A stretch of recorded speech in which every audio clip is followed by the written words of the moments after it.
Hello everyone, today we talk about the 397 BC siege of Motya, or Motya if you prefer, by Dionysius of Syracuse, tyrant of the Siciliot polis, and the Carthaginians that were essentially besieged in Motya, a Phoenician colony of western Sicily, located, by the way, on an island within a bay.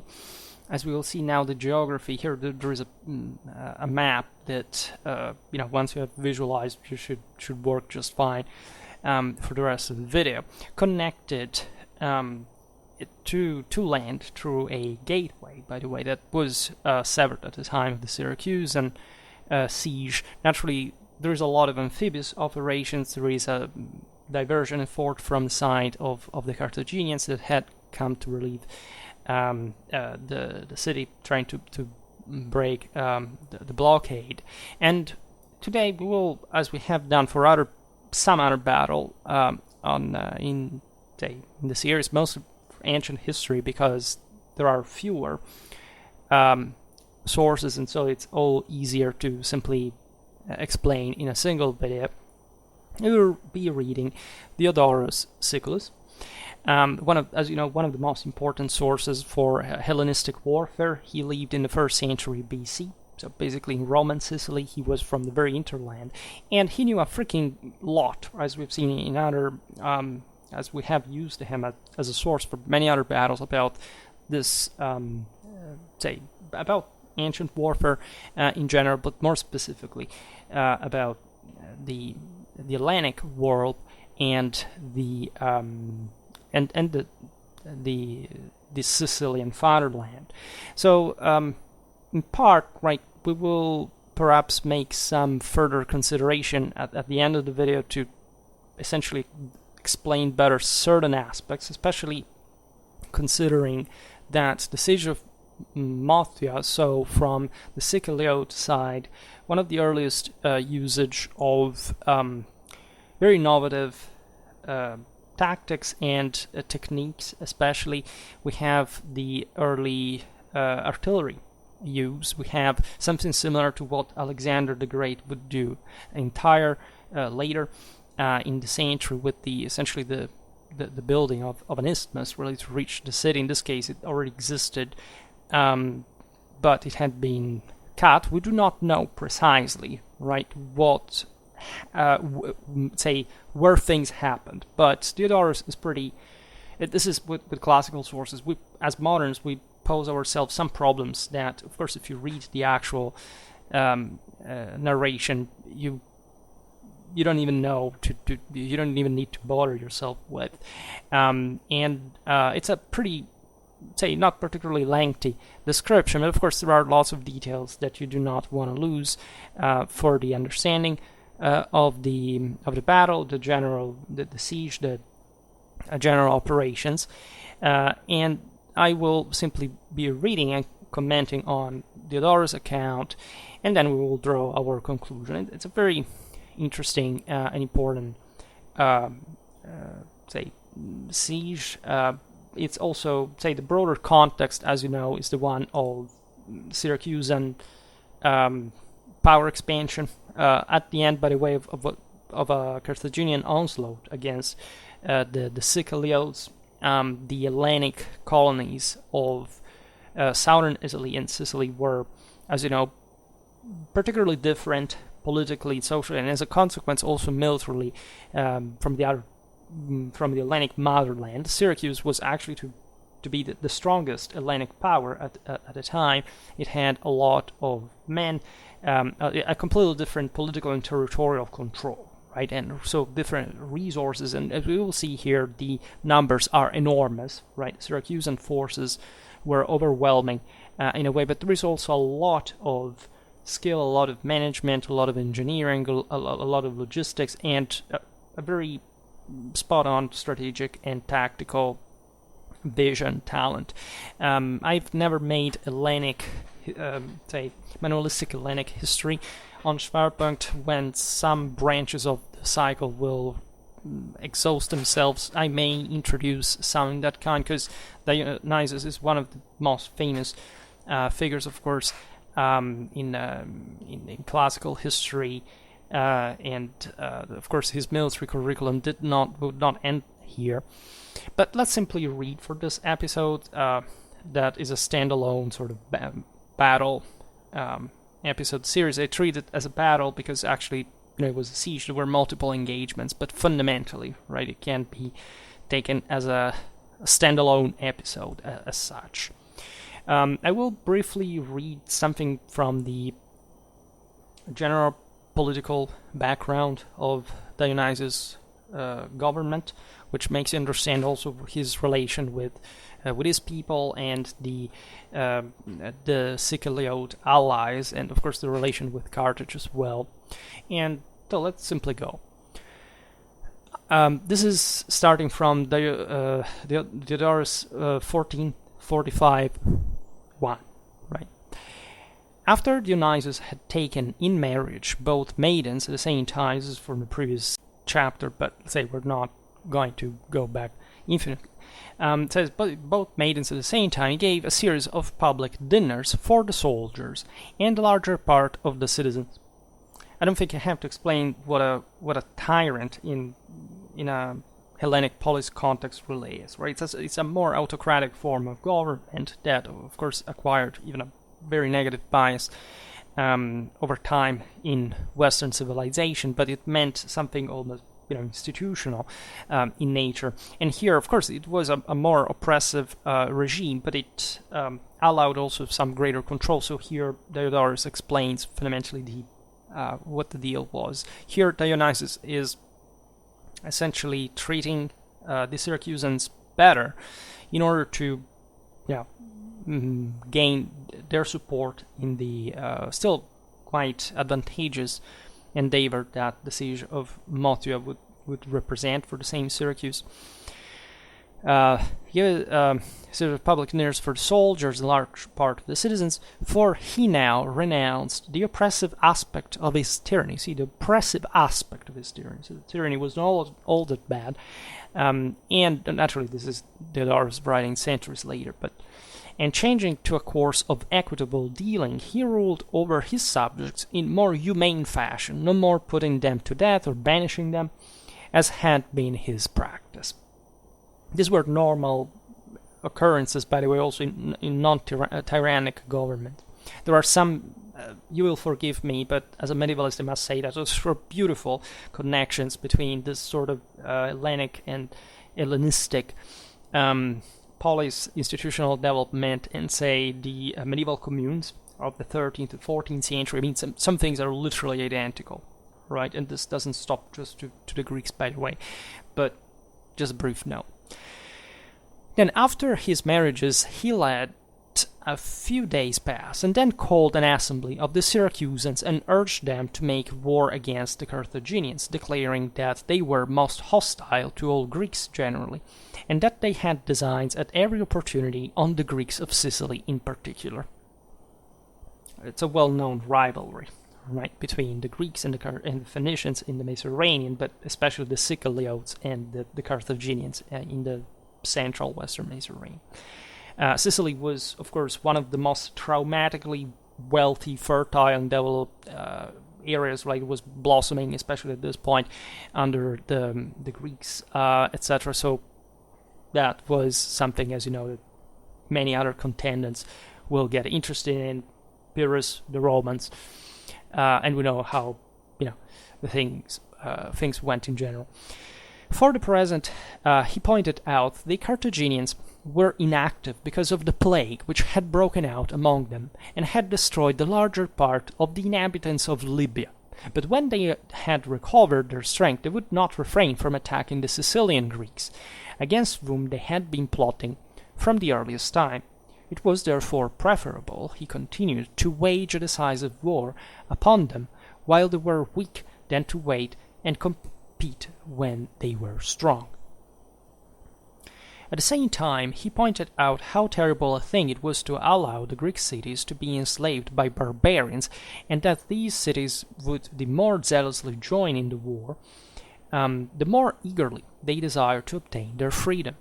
After speaking at length in support of his policy, he speedily won the approval of the Syracusans. Indeed, they were no less eager than he for war, first of all because of their hatred of the Carthaginians, who were the cause of their being compelled to take orders from the tyrant. Now, this is very fascinating. I mean, the metus hostilis that brings the Syracusans to accept, actually a not wanted, of course, more oppressive regime in their own city, because, of course, you need that level of cohesion and command to face external enemies, right? This is just like what every people does in many ways. Secondly, because they hoped that Dionysus would treat them in more humane fashion because of his fear of the enemy and of an attack upon him by the citizens he had enslaved. But most of all, because they hoped that once they had got weapons in their hand, they could strike for their liberty, let fortune but give them the opportunity. It's another very common theme, right? Disarming the populace in order to control it better, but managing to expand and consolidate only when you have, and this was Dionysus' task, of course, to conquer, right? To have other stuff to grab, and so not turning inward, like eventually it happens when you're stretched. Look at the Romans, look at the Carolingians, etc.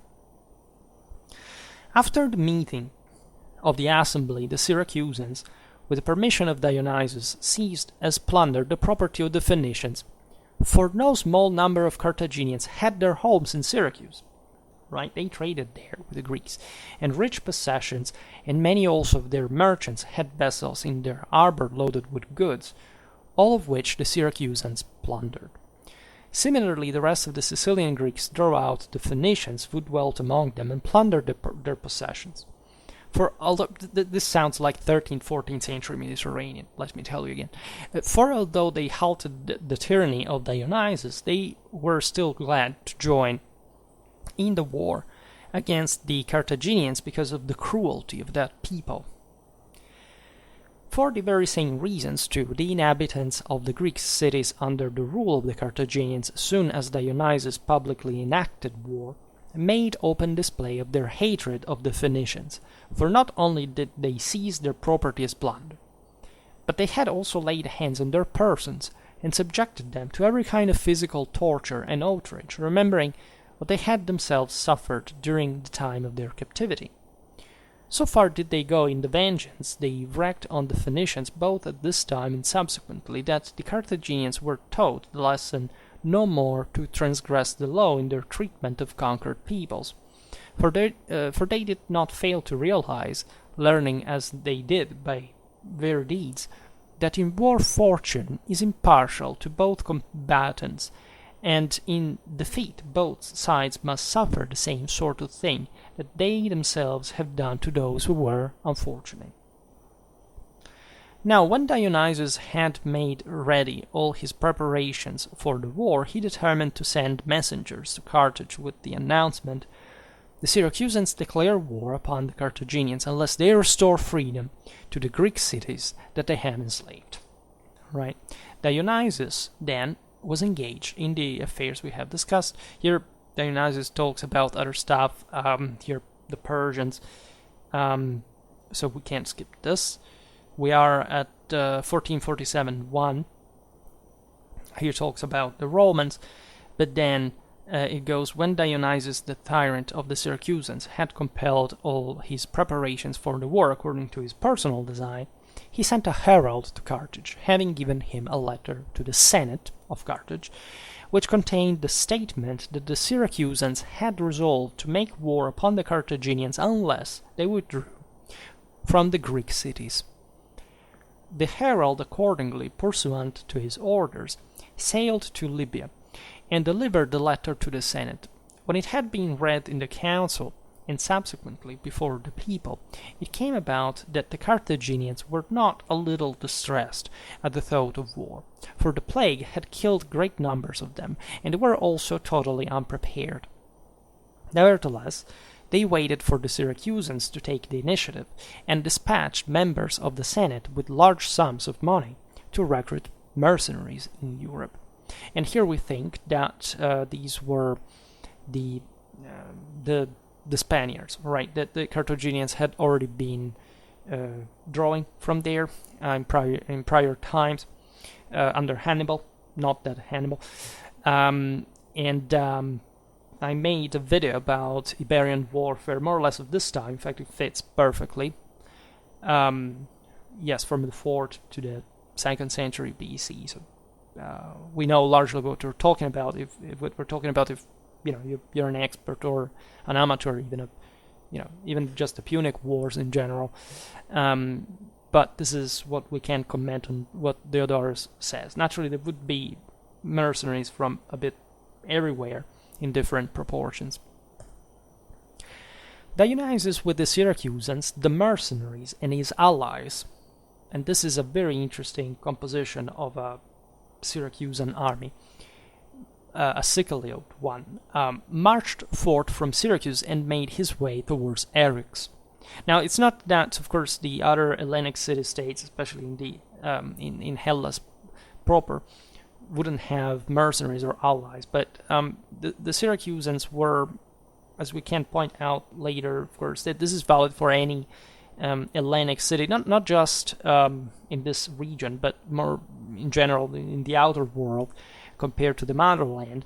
Of course, much less politically inclined than say the Athenians or the Spartans, right? For reasons that I actually explained countless times. We're not going to digress on, particularly also because we do not have a terrific detail about the composition of the army here, but we can make some speculations. In any case, less, say, hoplites and more sort of agile troops of some sort, skirmishes, other sort of more flexible melee troops, and cavalry as well, even though we do know how many they were not so many at least, but because this host was enormous, right? The source says 80,000 men, but it's impossible, right? It would have at most been 50,000, because it would have been too much of a logistical miracle. But as we will see now, the expedition to and the siege of Motya is really a massive operation, like an enormous one that really shows the power of Syracuse just by sheer manpower, but not only that, and so Eryx is, as you know, in the west of Sicily, and in fact, Diodorus says, for not far from this hill lay the city of Motya, a Carthaginian colony, which they used as their chief base of operations against Sicily. This is, again, in the far west, so obviously just facing Africa on the other side. And Dionysus hoped that with the city in his power, he would have no small advantage over his enemies. In the course of his march, he received from time to time the contingents from the Greek cities, supplying the full levy of each with arms. For they were all eager to join his campaign, hating, as they did, the heavy hand of Phoenician domination, and relishing the prospect at last of freedom. Right? It was naturally normal in sort of city-states, communal context, to have mostly coalition armies. Right? And in this case, there is a broader gluing factor, because naturally the Phoenicians are something different from the Hellenic polis.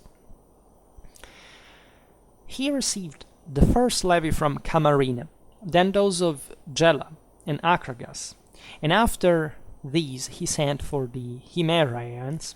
I made a video about the Battle of Himera, the place of yet another extraordinary Hellenic victory over the Carthaginians, whose home was on the other side of Sicily. And after adding the men of Selinus, as he passed by, he arrived at Motya with all his army. He had 80,000 infantry. Right, very unlikely. But still, if Diodorus says this, it means that it was an enormous infantry contingent. Well over 3,000 cavalry. So not to, a bit less than 1/20th, so not an enormous amount. Right, this could have been a weakness, but eventually, the Carthaginians were not to operate in that way, as that would exploit this disadvantage. And a little less than 200 warships, enormous, right? And it was accompanied by not less than 500 merchantmen loaded with great numbers of engines of war and all the other supplies needed, naturally, for such an enormous host.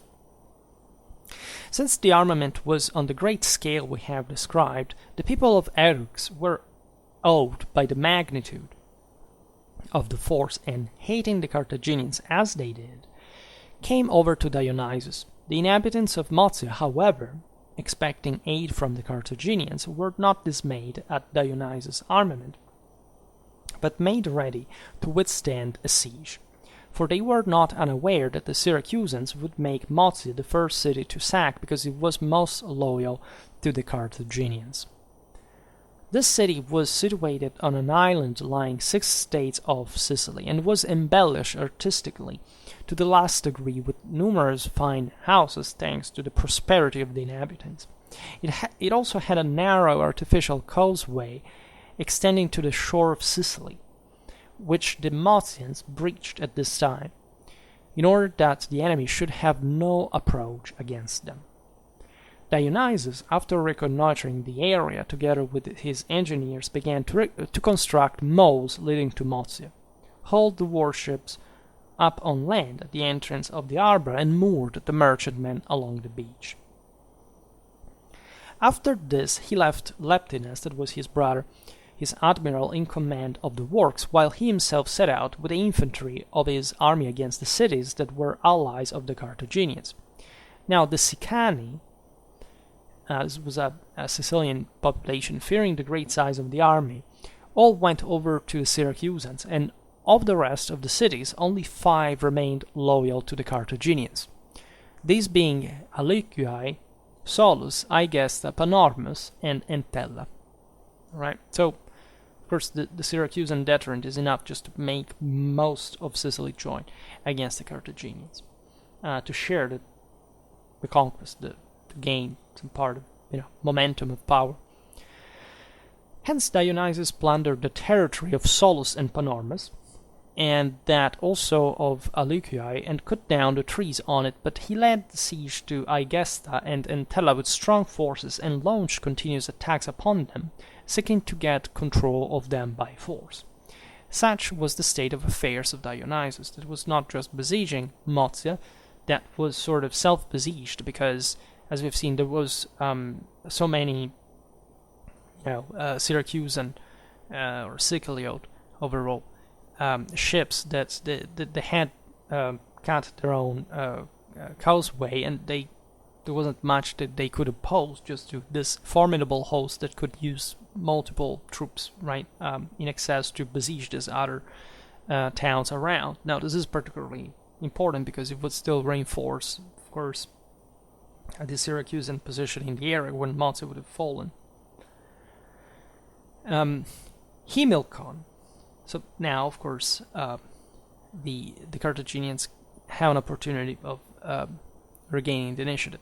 The general of the Carthaginians, being himself busy with the mastering of the armaments and other preparations, dispatched his admiral with 10 triremes under orders to sail speedily in secret against the Syracusans, which in this case means the police of Syracuse. Right, this was a diversionary maneuver to essentially hope that part of the Syracusan forces would come back to their mother city. Right, enter the harbor by night and destroy the shipping left behind there. So they attack the Syracusans when they have gone. Of course, right? This is very typical. If you read, I made multiple videos actually about. There's also the Battle of Tunis I made, with the Syracusans landed. That's at the end of the 4th century BC. In Africa, it's all Hellenic victories we made so far. And you see how, of course, naval movements. I also made multiple videos about the performance of ships at the time, etc. So you can find different stuff. I will probably also post. I will pin down in the comments up. But just to, of course, pointing out too that just with 10 triremes you could make damage, but of course you couldn't do much against Syracuse in the first place. In fact, Diodorus, writing about the Carthaginian commander, says this he did, expecting to cause a diversion in force Dionysus to send part of his fleet back to the Syracusans.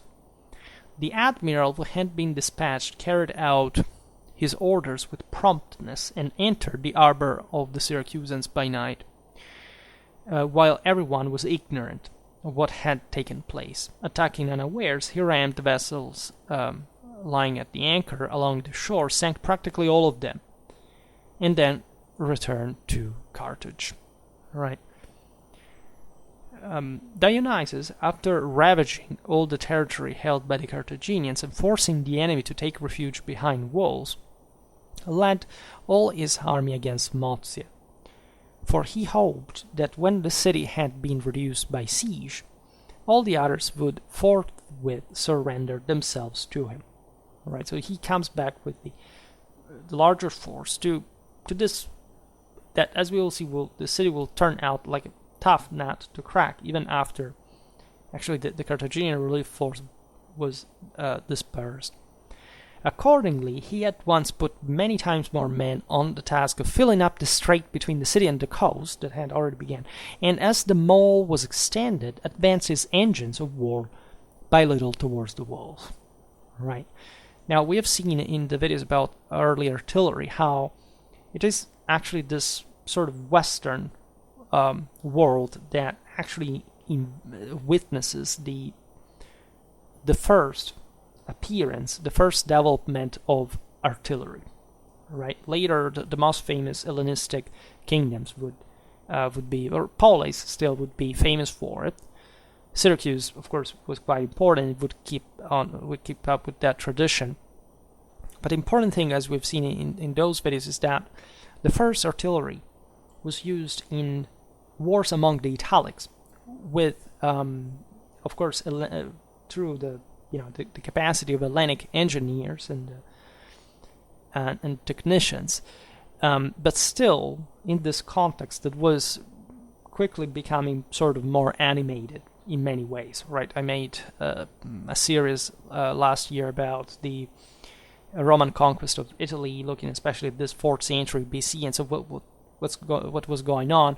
And of course, the Syracusans and these are the years, by the way, just before the Battle of the Allia River that we have seen had possibly a Gallic-Syracusan connection. So there is a lot of stuff I made that really fits this broader military historical context that is in fact quite dynamic, as we will learn now. So you understand what Dionysus does. He's filling he's building a mole, basically trying to in fact gap trying to re-establish the causeway that the same Motya have destroyed. He uses the same ships. He puts all these people at work, and the purpose here is, of course, bringing infantry forces on it, but also the siege engines, because these had to torment the enemy ramparts in order to suppress their defenders, while the Syracusan siege machinery would operate to breach the walls,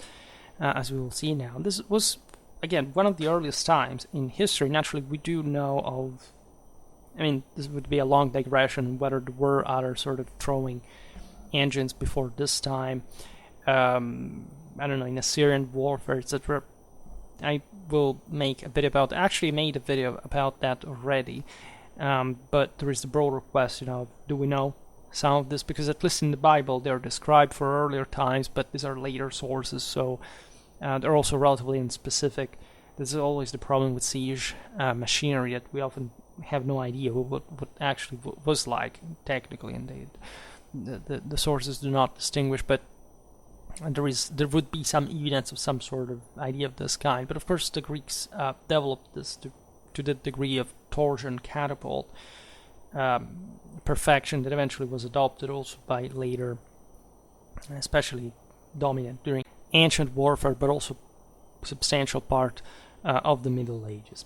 Right, it makes sense. However, it's a full, siege warfare never changes in this regard. But it's so much about this, encirclement, this blockade, and the gradual approach to the enemy fortifications, the suppression of the enemy, the destruction of the defenses, etc.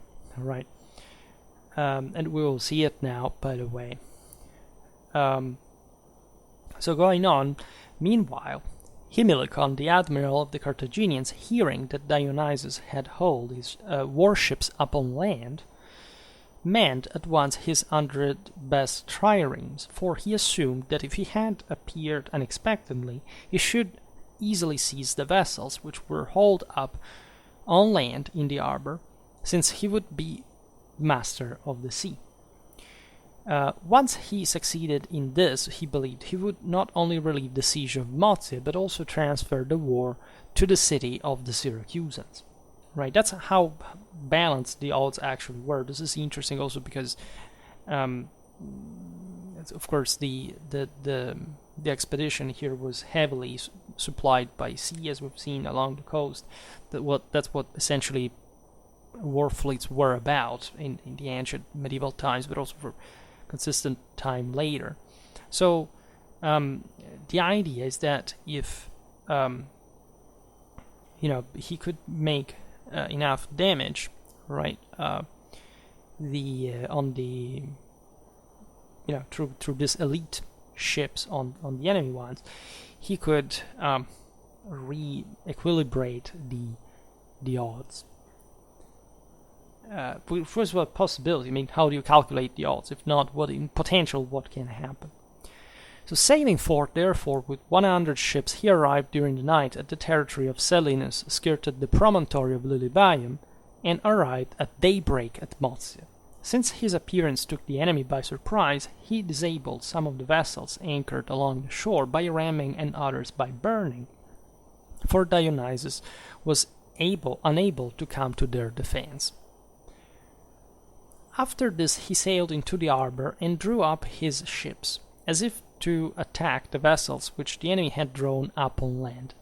Dionysus now massed his army at the entrance of the harbour, but when he saw that the enemy was lying in wait to attack as the ships left the harbour, he refused to risk launching his ships within the harbour, since he realized that the narrow entrance compelled a few ships to match themselves against an enemy many times more numerous, at least in the sense that the narrow entrance would not allow the Syracusans and their allies to actually display their actual numerical superiority. Right, this is very important. We've seen it in other naval battles. We didn't make so many, but here, let's say at least the map you could see at the beginning. I don't know how much it will be repeated, if any, during the video, but shows you how essentially there is, of course, the entrance towards the Gulf of Motya, that is in the island in the center of the same, and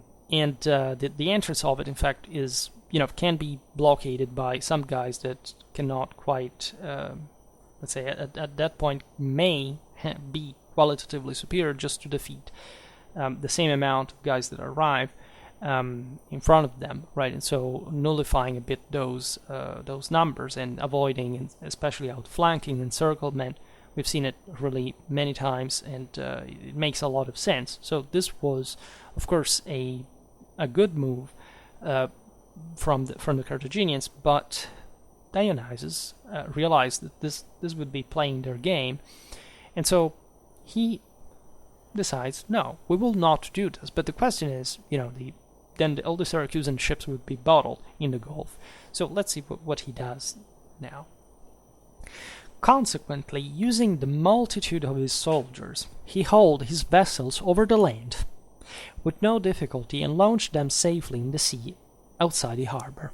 Right, we do not know exactly where this happens, but there is, if you look at the map, an area like opposite to the opening of the Gulf that is called the Shallows, from which the galleys could be really hauled literally in the open sea. And at that point, of course, being numerous enough and having enough space to outflank the much smaller Carthaginian naval contingent, right? In fact, Himilcon here going on attacked the first ships, but was held back by the multitude of missiles For Dionysus had manned the ships with a great number of archers and slingers, and the Syracusans slew many of them by using from the land. This is also fascinating. The catapults which shot sharp-pointed missiles. All right, so not only the Syracusan ships were... So here you see that, like, apparently the Punic, at least these were elite Carthaginian ships. That's also why there were so few. So, but they were confident, even in facing this larger numbers of enemies, that, however, began to harass them with missiles, given that Dionysus had stuffed the decks with these types of troops, slingers, archers, and, right, because this is the point, we do not know whether the Carthaginians had entered the Gulf in the meanwhile, to even preventing the maneuver from happening, or where they actually blockaded, because they could blockade at the entrance, but there is also Motya, and there are other islets within, so we do not actually know where this really happened, right? And if that is the case, there is this land stripe that goes from the shallows into basically in the outer sea up to the entrance of the Gulf of Motya, where the catapults had been moved and they could shoot from, so to cause significant damage to the same Carthaginian ships. Right? We don't have to. We do not have any other information about this specific type of catapults, because you know that the concept is the same one of a large crossbow, some sort. So they were of different size, like as always, and the majority were smaller, right? And then the bigger ones, and some of these could have inflicted dramatic damage, but not necessarily one, say, to simply sink an enemy ship. But still, if you could target the enemy decks, especially if they were stuffed with marines, etc., well, you know, you could cause dramatic damage, and especially those were elite ships and crews, right? Targeting them with artillery was just increasing the chance of taking a substantial amount of valuable enemy assets down through that way. And it's still to be seen, of course, like just it would be in land battles where catapults were rarely used, right? But still used. It was mostly about the slingers and the archers that made the thing. But then you concentrate all the firepower available, and you can, in the sense, easily say you can cause more problems to the enemy at a given time. And this is particularly important. It shows the versatility, the flexibility of the Syracusan army at every level, in military engineering, in just maneuvering, this combined armed tactics. It's extraordinary, really. Right, this shows really what Hellenic genius was really about. So indeed, going on, this weapon created great dismay because it was a new invention at this time. Consider this fact. Right, just like the first bombards allegedly used for the first time, in fact, at Crécy, right? They were ridiculous weapons, right? They were artillery until the 19th century wouldn't be considered to cause mass casualty at all, right? But having seen these guns for the first time, the explosion was still an important deal, right? The troops adapted almost immediately, but say, given that these were the very first times, right, they still had, like, what the hell are these, right? And they were seen as prodigies in many ways. In a time in history, we think the beginning of the 4th century BC, yes, we see here some of the most advanced areas of the world, but overall, like, technologically speaking, these are shockingly primitive times, right? And say even just the warrior ethos that a Carthaginian, but even an Hellenic warrior, say hoplite in this case, could have, right? Was something that up to that point had fed itself of this sort of divine individual prowess, like this blind machine that just kills mercilessly anyone that finds on the trajectory of its projectile is something very impressive. Consider that the Carthaginians will historically develop from the Greeks also their massive arsenals of catapults, right? They would become pretty universal by this point, but still, right, They were some of the first to suffer from these weapons.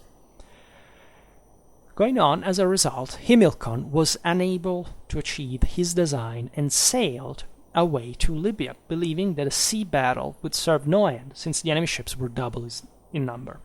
Right, so that was clever. As we've seen, yes, the Syracusans didn't have this overwhelming superiority, but 2-1 is just, of course, enough to create problems, especially when you can't quite do much about even just land forces per se, or when actually you're obliged to fight close to the shore where there are catapults, right, targeting you. That's something which was considered useless, fruitless. So here the siege goes on. So this is about the siege of Motya proper now. And so Diodorus goes on and says, after Dionysius had completed the mole, by employing a large force of laborers, he advanced war engines of every kind against the walls and kept hammering the towers with his battering rams, while with the catapults he kept down the fighters on the battlements. And he also advanced against the walls with his wheeled towers, 6 stories high, which he had built to equal the height of the houses. Right? This is a perfect description of what effectively an Hellenistic, this is a bit the future, right? We're not in Hellenistic times, but Hellenistic siege warfare would become famous for. Right? Catapults, this massive siege towers, battering rams. Again, this would reach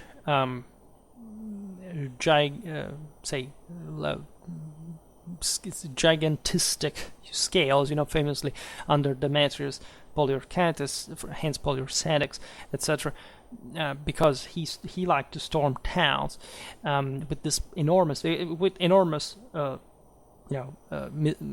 lack of fortune, telling the truth, which is always, this is not about the technology, right? This is about how these weapons are integrated in the army, in combined arms operations, which is a completely different thing. But here we see in Syracuse, like properly the beginning of that. Right, this is where it started being used. And this thing of the mall, by the way, we do not really know in which place this was built, in relation especially to the causeway, which, as we've seen, was just the most obvious path that would normally bring to the city across the water. But what is fascinating here is, of course, the parallelism we drew before with Alexander, who in 332 built the same, right, literally an isthmus, right, an artificial one against Tyre, that was also, fascinatingly enough, the mother city of the Carthaginians, right. This mole was about half a mile long and reputed to be 200 feet wide. It took 7 months to take Tyre, but as you know, the Meccans was cruel, merciless after that, as usual. And but it's interesting to see this parallelism in this Hellenic, but in becoming Hellenistic warfare between Macedon and Syracuse, and these early techniques employed already so early in time, in 397 BC, right, more than half a century before. Going on, the inhabitants of Motya, now that the threat was at hand grips, were nevertheless not dismayed by the armament of Dionysius. Now this is interesting, speaking of how much it's not technology, of course, but it's not even this enormous army that makes it immediately. These guys think they have they can't make that stand, even though the source says they had for the moment no allies to help them. Surpassing the besiegers in thirst for glory, they, in the first place, raised up men in crows' nests, resting on yard arms suspended from the highest possible masts, and these from their lofty positions hurled light firebrands and burning tow with pitch on the enemy's siege engines.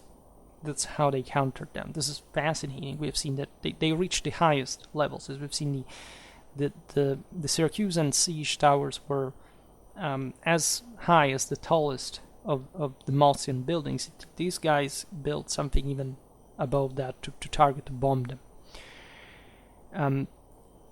In fact, Diodorus says the flame quickly caught the wood, but the Sicilian Greeks, dashing to the rescue, swiftly quenched it. And meantime, the frequent blows of the battering rams broke down a section of the wall. Since now both sides rushed with one accord to the place, the battle that ensued grew furious.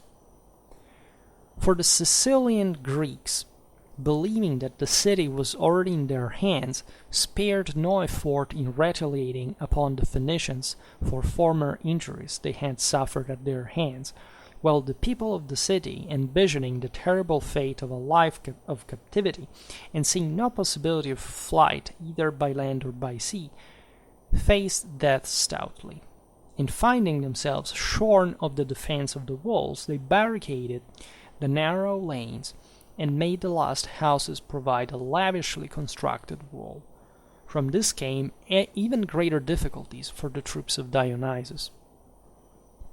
For after they had burst through the wall and seemed to be already masters of the city, they were raked by missiles from men posted in superior positions. Nevertheless, they advanced the wooden towers to the first houses and provided them with gangways. Right, so these were some small bridges which could be dropped or thrust from the towers across to opposing walls, and in this case to the houses. Right, and since the siege machines were equaling the height of the dwellings, the rest of the struggle was fought hand to hand. For the Sicilian Greeks would launch the gangways and force a passage by them onto the houses.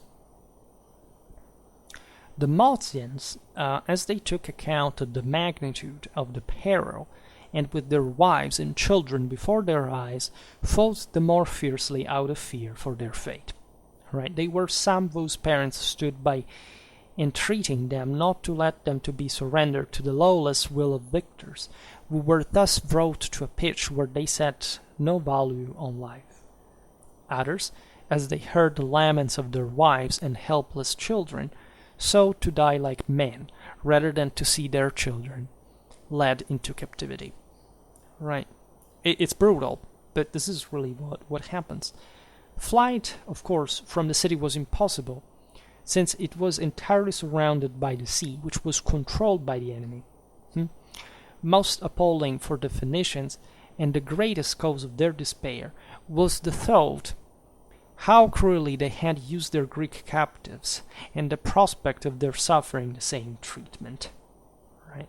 Indeed, there was nothing left for them but fighting bravely, either to conquer or die.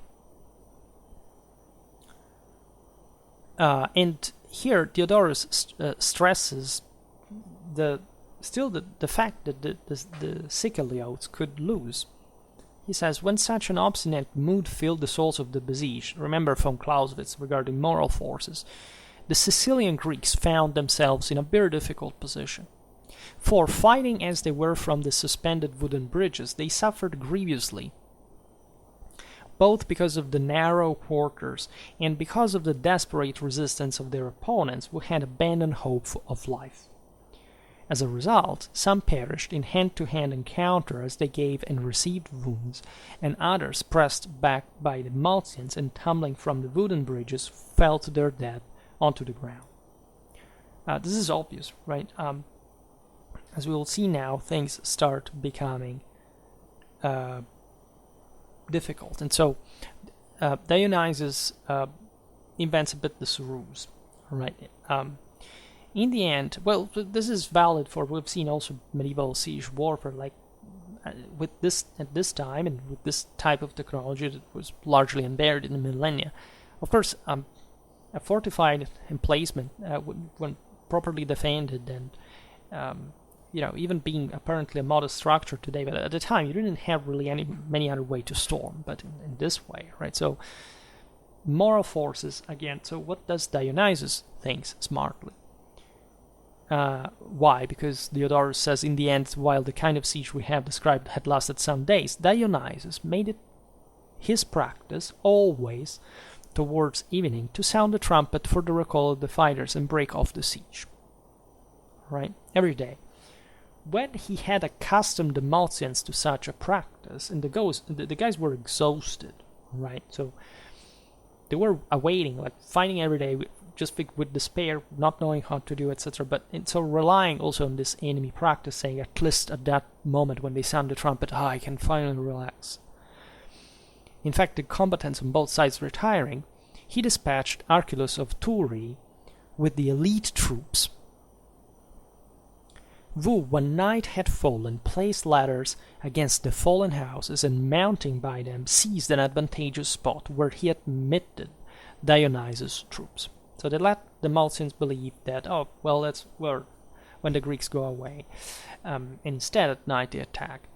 The Mulcians, when they perceived what had taken place, at once rushed to the rescue with all eagerness, and although they were too late, nonetheless faced the struggle. So it wasn't just about, of course, catching them with low guard, but still having to fight them, because you can't quite eliminate them simply like that.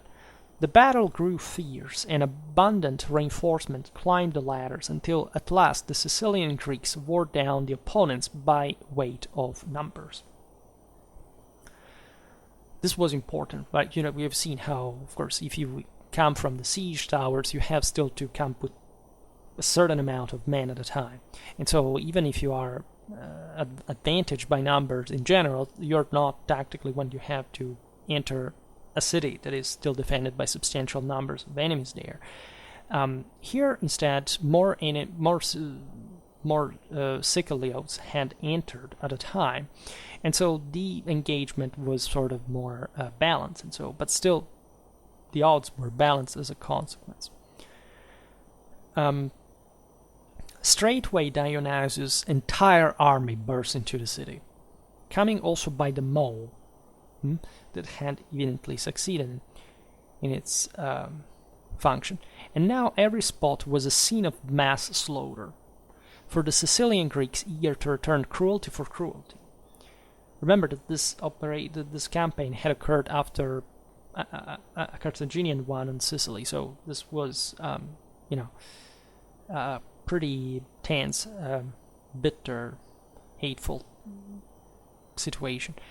Slew everyone they encountered, sparing without distinction not a child, not a woman, not an elder. Right? It's interesting that Polybius, in the first, in the previous century, to compare to Diodorus, was pointing out how Greeks normally do not kill so indiscriminately. At least the barbarians do, then the Romans do it, but for a rational psychological purpose, and the Greeks kind of may do that, but it's not really what they do on a regular basis. Well, this is in part what also the Siciliote background really is. It's way more violent in some ways than say Megalopolis, right? Dionysus, wishing to sell the inhabitants into slavery for the money he could gather, at first attempted to restrain the soldiers from murdering the captives. Just imagine, like, no, wait, we are going to make money out of that. But when no one paid any attention to him, remember this. Remember what he was said at the beginning regarding the fact that these people didn't like him. But they were fighting in a sense because they hoped to gain more, of course, but for hatred here and for gaining more of their freedom, even against him, right?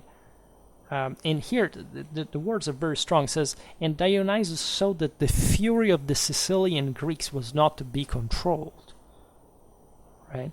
He stationed heralds to cry aloud and tell the Mulcians to take refuge in the temples which were revered by the Greeks. This is a very interesting, at least Diodorus connects this to the profit that they could do with slaves and not with bad people. But the way Dionysus himself intervenes is fascinating. So when this was done, the soldiers ceased their slaughter, right? They are pious enough to do so, and turned to looting the property. And the plunder yielded much silver, and not a little gold, as well as costly raiment, in an abundance on every other product of felicity. The city was given over by Dionysus to the soldiers to plunder, since he wished to whet their appetites for future encounters. After this success, he awarded Archelaus, who had been the first to mount the wall, with 100 minas, and honored according to their merit. This is not so few, of course, but it's not an enormous price either, also because human life costed much less in proportion, in a sense. But according to the merits of all others who had performed deeds of valor, he also sold as booty the Maltians who survived, but the crucified Diomedes and other Greeks who had fought on the side of the Carthaginians and had been taken captive. After this, Dionysus stationed guards in the city, whom he put under the command of Biton of Syracuse, and the garrison was composed largely of Sicilians. And he ordered Leptinus, his brother and admiral, with 120 ships to lie in wait for any attempt by the Carthaginians to cross to Sicily, and he also assigned to him the siege of Egesta and Entella in accordance with his original plan to sack them. Then, since the summer was already come to a close, he marched back to Syracuse with his army. Right, this is fascinating. Right, you even have probably the normal conclusion of the season, and so I think the whole picture is. I mean, the text itself is self-explanatory. There isn't much to point out either, as I thought it would, because basically this is the only account we have on what happened. That's the kind of, normality that, of course, we encounter as far as ancient sources, especially this. I mean, we are in early 4th century BC Sicily, so it's not technically the single most. It's actually a big deal what's going on. Syracuse is important and all, but again, if we have a few about even more central places in the world here, it's normal. It's actually a lot for us to have even this description from a couple of centuries later in this depth. And this is, again, very instructive because it shows you practically the negotiation of the odds, right? The negotiations of the balance, and the fact that it's not just about having strong numbers or particular weapons. It's about how you handle the mental struggle, as always. And of course, there are material issues, as you understand. The Carthaginians are weak because of the plague. They're beaten. They try their best, but the Syracusans are as smart as them, and they counter them. They know how to exploit their advantage. And the same Maltians resisting are putting up a hell of a struggle, but finally they succumb, not much to the larger numbers that we do not know how it would have gone otherwise. Here Diodorus says this trick, right, of make a night attack. That, of course, I mean, if we had been there, we would have seen things in a much more potential. I mean, the Maltians surely knew that this was possible in a sense. But it's fascinating as a context. It's fascinating as you see how this enormous army, for ancient standards, would essentially just be concentrated in this place, right? And really spending this, this effort. If you look at the places, I inserted some of the pictures of Motya's ruins that you can admire. I think there are some salt mines in this salt field, like in collection in the surroundings. There is some history there, and we will make actually other videos about the Carthaginian and Hellenic struggle in Sicily and beyond, because it's really actually quite long story, centuries old one, and that sees the Romans actually arrive in the end. But let's say there are interesting up to that point. Let's say the Hellenic and the Hellenistic world had made interesting attempts at this western sector, as you know. Also with Alexander, the east was more attractive, but Pyrrhus wanted to consolidate this west, the Italiote and Siciliote cities, and conquering, especially this very fertile region, to essentially launch as a launch pad for actually the invasion of the East on the footsteps of Alexander. So it's all these are all things we will be seeing hopefully soon, because they are really some of the finest. You see how simple, after all, war is, right? People think that war is complicated in the sense that it's, you must understand who knows how much to know how things eventually go. Yes, it's much more complex than what we described in a way, but there are also some macroscopic obstacles that, you can't sort of consider the margins, etc. But if you do not really concentrate your attention on how to solve those, you can't quite go anywhere in the first place. So you must make bold decisions that you do not know how it may go. Everything is complicated, but generally speaking, there is a better idea and a worse idea. And you see here that, you see also what this strikes you from military history, that basically everybody was making the right choice. Right, you don't see here blatant mistakes, incompetent people. Like, more or less everybody knows what are their chances. Everything is about this broader political context, why it is unbalanced, etc. It is a matter of will, indeed, but it's also like everybody's likely making things that make sense, and it's just a very modern thing to think that essentially like we need some extra, opinion of how things should have gone, because, you would have done better there. That's not the case, definitely. But again, that's why it's also so interesting in many ways, because it always challenges your intelligence, right? It would be interesting to make some war games based, especially on the decisional moment. Right, it's not easy to visualize that strategically. I mean, for example, the Greeks dragging the triremes across the shallows, right, and doing similar things. I mean, that's quite of an idea, if you want, and you must, of course, be there. You must have an idea whether it can be done, can't be done. In a sense, they had not really more options, but let's say they would have a sort of more concrete idea on how to do it than our own, given that we have mostly theoretical sort of background and mentality. But what do you do? Like, what's your choice? What would you do at the time? And it's not easy. It's a way, at least, to exercise your mind in that regard, to see whether you would have gotten to one aspect of the wall as getting what's the issue there, what's really preventing you to go on, right? And that's always like this, and it's with life in general. I would say you never know.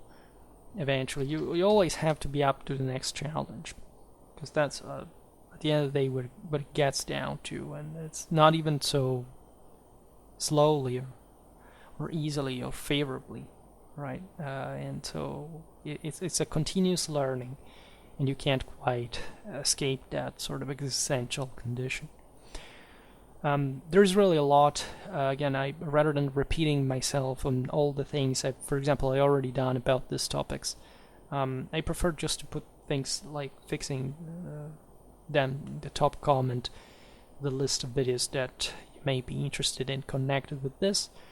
We will keep looking at this context, which I think is fascinating. We will talk a bit more about Syracusan armies, just to explain how they differed in practice from the ones of the Hellenic motherland. We will talk over time, by the way, because it's not just a static reality. Here we are, after all, pretty close to something still very hoplitic to some extent, but just are not particularly documented. In the first place, you see here even Diodorus doesn't offer particular details about the composition of the army. It says 80,000 infantry, 3,000 cavalry, right? we made enough, say, already stuff, at least basic organization and tactics of the Carthaginians throughout this time, and we have really to go on, especially with the battles, because they don't happen that often in the cycle. I don't know why, but it's also better because there are some, say, I definitely see that there is a lot of hype behind the concept of the battle. Like, now I will show some. I will be entertained by some animation or whatever, and that's what people tend to click on the most. But concretely, let's say, if you do not get also much of the, it's not a theoretical, it's very practical background of organic tactics, unit types, why these existed, where do we even get this from? Like, how can you measure exactly how what a Carthaginian or Syracusan army of this time was composed by? If you don't pass through those things, you will never appreciate why this battle is so relevant, because you will never understand what kind of, say, a product this system would offer, right, as such, and why it was a big deal for, say, to have this first early artillery. Why was that born? Why was it needed, right? And there are these are not easy questions to answer in the first place. I mean, there are scholars that are killing each other for it. Of course, there is always a logic. The more you see, the more you're able to dimension, right, in perspectively, but in an objective sense, not in a relativistic sense, right? People, that's what I always say, and that's why I think, in fact, this battle videos are important, at least with the method that I use, because they show both, say, there is the sense, let's see, I don't know, this war from the perspective of this guy, and the risk of that is not much the fact that, yes, you may make, I also make videos like that in theory, meaning, okay, let's start, in fact, I don't know, whatever it can be. Yesterday I made a video about Athelstan, right? And of course it was about Athelstan, it was not about Constantine of Scotland or Olwen or Gwen. And so in that sense it's the Anglo-Saxon, the English perspective, right? But it is because you have to start seeing that also in function of what the others were doing. Von Clausewitz's laws of reciprocity are very clear about that, right? You must understand that it's at least the way these products are delivered, especially on YouTube, is the sense I want to watch the side that I only care about for some reason that fundamentally lays in the fact that I do not know anything else about some sort of factional preference, right? And if that will never teach you how to put things in relative terms, right? Until you see at the same moment what the other person does. And that's quite interesting. That's quite important and, say, relevant in the broader picture, right? It's never a matter of staticity. It's never a matter of determination or deterministic, situation. It's always very balanced, especially in the larger engagements. It's always very balanced, right? And one must take that into account because it exacts a toll on each and everyone in different ways, but also in a way that they are interdependent. That's how you fight a war, and you must know how to, right? It's not easy, of course, but it's also one of the best ways to get to temper yourself, to sort of knowing how to cope with the unknown, with the struggle, with you relying on your forces and being more effective next time. And that's how you grow up as well, right? For today, however, I stop it here. Just hope that you enjoyed this video. If you did, please share it. Otherwise, leave a like or subscribe to my channel if you're interested in my upcoming content. For today, I thank you heartily for listening to me. I wish you a nice time and see you next time. Bye.